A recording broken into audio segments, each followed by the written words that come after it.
Hello दोस्तों, नमस्कार। स्वागत है आपका बिहार एक्सप्रेस न्यूज में। ताज़ा नजर डालते हैं बिहार की तमाम मुख्य बड़ी खबरों पर। इससे पहले वीडियो को लाइक नहीं किया तो लाइक करें, साथ ही चैनल को सब्सक्राइब कर लीजिए। केंद्र कर्मचारियों के लिए गुड न्यूज। 18 महीने के महंगाई भत्ता बकाया को लेकर भेजा गया प्रस्ताव।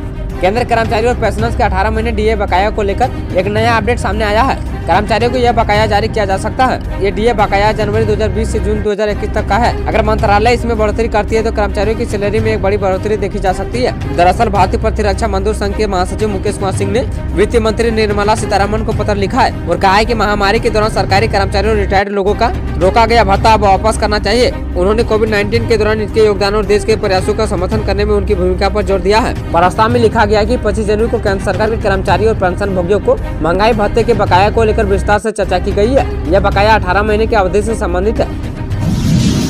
बिहार बांका में घर में घुसकर छतरा को किया लहूलुहान, नाबालिग को घर से घसीटते हुए साथ ले गए हमलावर।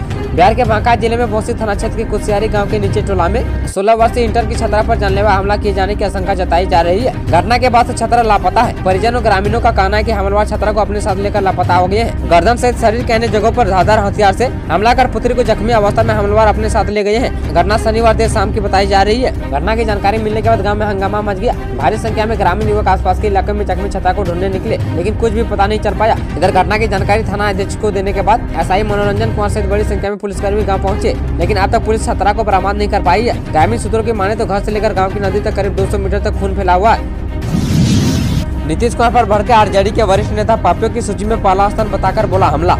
बिहार में मुख्यमंत्री नीतीश कुमार के रूप को लेकर अभी असमंजस की स्थिति बनी हुई है। इस बीच सियासी उलटफेर की खबरों को लेकर राजद नेता शिवानंद तिवारी सीएम पर भड़क गए हैं। शिवानंद तिवारी को मिलने का समय नहीं देने को लेकर भी सीएम से नाराज है। उन्होंने महात्मा गांधी के बहाने से नीतीश कुमार पर निशाना साधा है। इस बार शिवानंद तिवारी ने कहा कि नीतीश जी गांधी जी का बहुत नाम लेते हैं। गांधी जी जिन 7 कामों को पाप मानते थे वे अक्सर उनको अपनी सभाओं में सुनाया करते थे। यहाँ तक कि उन 7 पापों की सूची को बड़े बड़े बोर्ड पर लिखवाकर उन्होंने बिहार भर में टंगवाया है। बता दें कि इससे पहले राजद के वरिष्ठ नेता शिवानंद तिवारी ने आरोप लगाया था, परंतु यह सच्चाई कि मैंने उनसे फोन पर मिलने के लिए समय मांगा था, पर उन्होंने अपनी व्यवस्था बताते हुए मिलने से इनकार कर दिया था।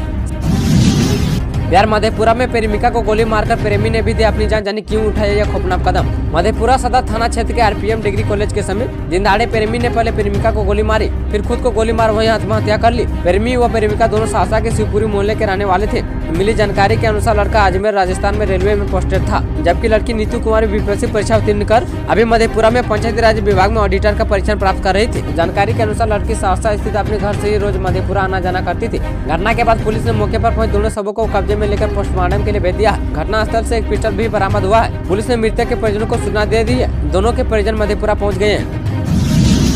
नरम हुए के पटक ठंड से ठिठुरते बच्चों पर दिखाई दिया 8वीं तक के छात्रों को दे दी राहत।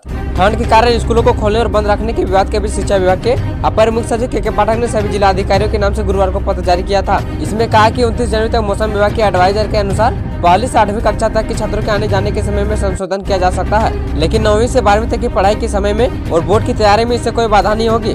इस क्रम उन्होंने धारा 144 सीआरपीसी को लेकर तंज भी कसा है। उन्होंने कहा कि इसके लिए अलग से 144 सीआरपीसी के तहत आदेश निकालने की जरूरत नहीं है, क्योंकि विद्यालयों का प्रशासन इस धारा की परिधि में नहीं आता है।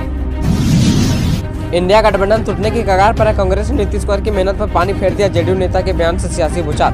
बिहार में महागठबंधन सरकार कभी भी गिर सकती है। आज जेडीयू सुप्रीमो लालू यादव के आवास पर विधायक की बैठक का दौर लगातार जारी है। वहीं जेडीयू और भाजपा नेताओं की हलचल तेज हो गई है। इस बीच सबकी नजर जीतनराम मांझी पर है। बताया जा रहा है कि आरजेडी उनके बेटे को डिप्टी सीएम का पद दे सकती है। बिहार की सियासत के लिए आज बेहद अहम दिन रहने वाला है। सूत्रों के हवाले से खबर आ रही है कि आज बिहार में महागठबंधन सरकार कभी भी गिर सकती है। बस मुख्यमंत्री नीतीश कुमार की घोषणा का इंतजार है। बता दें कि इससे पहले कल नीतीश कुमार राजभवन पहुंचे थे, लेकिन उप मुख्यमंत्री तेजस्वी यादव नहीं पहुंचे थे। वहीं 26 जनवरी के एक कार्यक्रम में नीतीश कुमार और तेजस्वी यादव के बीच दूरी भी देखी गई है। एक तस्वीर वायरल हुई थी जिसमें दोनों के एक दूसरे से 5 फीट की दूरी पर खड़ा देखा गया था। बिहार के सियासी संकट से जुड़े पल पल के अपडेट के लिए हमारे चैनल को सब्सक्राइब करें।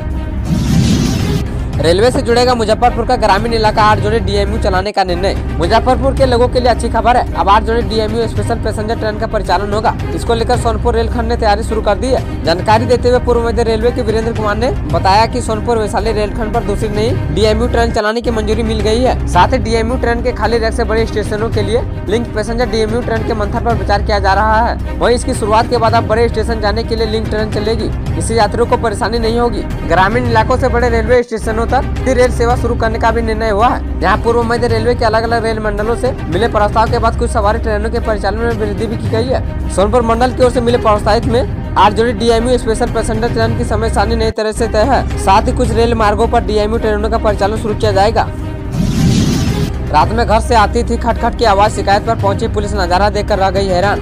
बिहार के छपरा जिले में लोगों की सतर्क की वजह से पुलिस ने एक बड़े मामले का खुलासा किया है। दरअसल छपरा में बंगरा गांव से लगातार पुलिस के पास शिकायत आ रही थी कि एक घर में खटपट की आवाज आती है और कुछ अवैध काम हो रहा है, जिसके सत्यापन के बाद पुलिस ने छापेमारी की, जिसके बाद पुलिस भी हैरान रह गई। छपरा में पुलिस कार्रवाई में अवैध मिनी गन फैक्ट्री का खुलासा हुआ है, जिसमें एक आरोपी को गिरफ्तार किया गया है। गिरफ्तार आरोपी के पास से कई अर्धनिर्मित हथियार बरामद किए गए हैं। दरअसल मसरक थाना पुलिस ने गुप्त सूचना के आधार पर मसरक थाना क्षेत्र के बंगरा गांव में मिनी गन फैक्ट्री का खुलासा किया है और मौके से एक धंधेबाज को भी गिरफ्तार कर लिया है। SP गौरव मंगला ने बताया कि पुलिस को गुप्त सूचना मिली कि बंगरा गांव में अवैध मिनी गन फैक्ट्री चलाई जा रही है, जिस पर कार्रवाई करते हुए बंगरा गांव में दिनेश कुमार शर्मा पिता स्वर के मैनेजर शर्मा के घर छापेमारी की गई। छापेमारी के क्रम में वहां से देसी पिस्टल, देसी रिवॉल्वर समेत कई अन्य सामान बरामद की गई है। 24 घंटे में बदलने वाली है बिहार की तस्वीर। RJD विधायक दल की बैठक आज बीजेपी ने भी बुलाई MP MLA की मीटिंग। बिहार की राजनीति में 3 दिन से भूचाल आया है और पटना से लेकर दिल्ली तक मंथन चल रहा है। करीब करीब तय हो गया है कि नीतीश कुमार एक बार फिर U-टर्न लेकर बीजेपी के साथ सरकार बनाने वाले हैं। आज मौजूदा सियासी हालात को लेकर आज बीजेपी ने पटना ऑफिस में 4 बजे अपने विधायक और सांसदों की बैठक बुलाई है, जिसमें सभी सांसद और विधायक को बुलाया गया है। इस बैठक में बीजेपी के राष्ट्रीय महासचिव और बिहार के प्रभारी विनोद तावड़े भी मौजूद रहेंगे। बीजेपी लोकसभा चुनाव की तैयारियों के साथ साथ बिहार के मौजूदा राजनीतिक हालात पर भी चर्चा करेगी। विनोद तावड़े ने कहा कि बिहार की बैठक है जिसमें सभी पदाधिकारी, सभी विधायक, सांसद आएंगे और आने वाले लोकसभा चुनाव को लेकर चर्चा की जाएगी। वहीं राष्ट्रीय जनता दल ने भी सियासी संकट से निपटने के लिए आज 1 बजे तेजस्वी यादव के सरकारी आवास पर विधायक दल की बैठक बुलाई है, जबकि वेट एंड वॉच के मूड में दिख रहे नीतीश कुमार 28 जनवरी को अपने नेताओं के साथ राय मशविरा करेंगे। भागलपुर में 4 डिग्री ठंड का टर्चर, कोहरे में लिपटा सर, देखिए जाने कब सुधरेगा मौसम। पहाड़ों पर हो रही बर्फबारी का बिहार के मौसम पर असर हुआ है। बिहार में कड़ाके की ठंड इन दिनों पड़ रही है। भागलपुर में भी शीतलहर का प्रकोप जारी है। भागलपुर में शुक्रवार के बाद शनिवार को भी घने कोहरे की चादर में शहर लिपटा रहा। सुबह से ही कोहरे का प्रकोप देखा गया। सुबह 10 बजे तक कोहरा पूरी तरह छटा नहीं था कि 28 जनवरी से भागलपुर के तापमान में हल्की वृद्धि होने की संभावना है। इस दौरान पश्चिमी हवा चलने की संभावना है। हवा की औसत गति 2 से 6 किलोमीटर प्रति घंटा रह सकती है। जदयू ने माना टूट के कगार पर है इंडिया गठबंधन, कांग्रेस पर लगाया नीतीश कुमार को अपमानित करने का आरोप। बिहार में सियासी घमासान मचा हुआ है। महागठबंधन सरकार पर ग्रहण लगता दिख रहा है। गुरुवार से सियासी अटकलों का बाजार गर्म हो चुका था, जो शनिवार आते आते अब सब खुलकर सामने दिखने लगा है। राजद नेताओं ने जदयू और नीतीश कुमार पर हमले शुरू कर दिए हैं। वहीं कांग्रेस ने भी जब नीतीश कुमार को बयान देने और प्रदेश की राजनीति में असमंजस की स्थिति दूर करने का बयान दिया तो जदयू भी हमलावर हुई है। वहीं अब जदयू ने खुलकर यह माना है कि विपक्षी दलों का इंडिया गठबंधन अब बिखर चुका है। जदयू के राष्ट्रीय प्रवक्ता KC त्यागी ने बड़ा बयान दिया है। वहीं जदयू अध्यक्ष प्रदेश उमेश कुशवाहा ने भी कांग्रेस की चौक गिनाया है। जाते जाते पटना के स्कूलों को फिर बंद कर दिए DM चंद्रशेखर। अब फरवरी की कीजिए तैयारी, KK पाठक को सीधी चुनौती। वैसे तो पटना के DM चंद्रशेखर सिंह का शुक्रवार शाम तबादला किया गया है, मगर जाते जाते उन्होंने एक बार फिर पटना के स्कूलों को 31 जनवरी तक बंद रखने का आदेश जारी कर दिया है। बच्चों से प्यार है या फिर नौकरशाही की दोस्त कहना मुश्किल है। वैसे शिक्षा विभाग के अपर मुख्य सचिव KK पाठक ने स्कूलों को इस तरह बंद करने पर पिछली बार भी नाराजगी जाहिर की थी। इसके बाद भी एक बार फिर पटना DM ने ठंड और शीतलहर के कारण जिले में 8वीं तक के सभी स्कूलों को 31 जनवरी तक बंद रखने का आदेश जारी कर दिया है। आखिरकार पटना के DM चंद्रशेखर सिंह का तबादला हो गया है। पिछली बार भी उन्होंने KK पाठक को चुनौती दी थी। ट्रांसफर के बाद भी चुनौती देते गए हैं।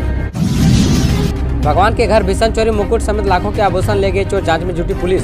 एक और जहां देश गणतंत्र दिवस को लेकर तैयारियों में व्यस्त था, तो वहीं दूसरी ओर बीती रात चोरों ने भगवान के घर से बड़ी चोरी की घटना को अंजाम दिया है। मामला नगर थाना क्षेत्र के बामना गांव का है, जहां बीते रात अज्ञात चोरों ने हनुमान मंदिर के गेट का ताला तोड़कर भगवान के मुकुट समेत 3 लाख रुपए की संपत्ति की चोरी कर ली है। वहीं सुबह पता चलने पर ग्रामीणों ने घटना की जानकारी पुलिस को दी। सूचना के बाद मौके पर पहुंची पुलिस मामले की छानबीन करने में जुटी है। वहीं चोरी की घटना से इलाके में हड़कंप मच गया है। मंदिर के पुजारी ने बताया कि वह गुरुवार की देर रात अयोध्या से लौटे थे। उन्हें यह पता नहीं चला कि चोर कब आए और हनुमान जी के मुकुट समेत मंदिर में रखा सारा सामान लेकर रफू चक्कर हो गई। पुजारी की माने तो तकरीबन 3 लाख की संपत्ति की चोरी हुई है। वहीं मंदिर में हुई चोरी की घटना के बाद स्थानीय लोगों की भीड़ लग गई है। स्थानीय लोगों ने बताया कि चोरी की घटना यह कोई घटना नहीं है, इससे पहले भी चोरी की कई वारदात हो चुकी है। वहीं कई बार ग्रामीणों ने चोर को रंगे हाथ पकड़कर पुलिस को दिया था, लेकिन पुलिस उसे थाने से छोड़ दिया। वहीं ग्रामीण ने पुलिस के प्रति नाराजगी जाहिर करते हुए कहा कि चोरी की घटना को लेकर गश्ती बढ़ाने सहित CCTV कैमरे लगाने की बात कही थी। फिलहाल मामले की जाँच में पुलिस जुटी हुई है।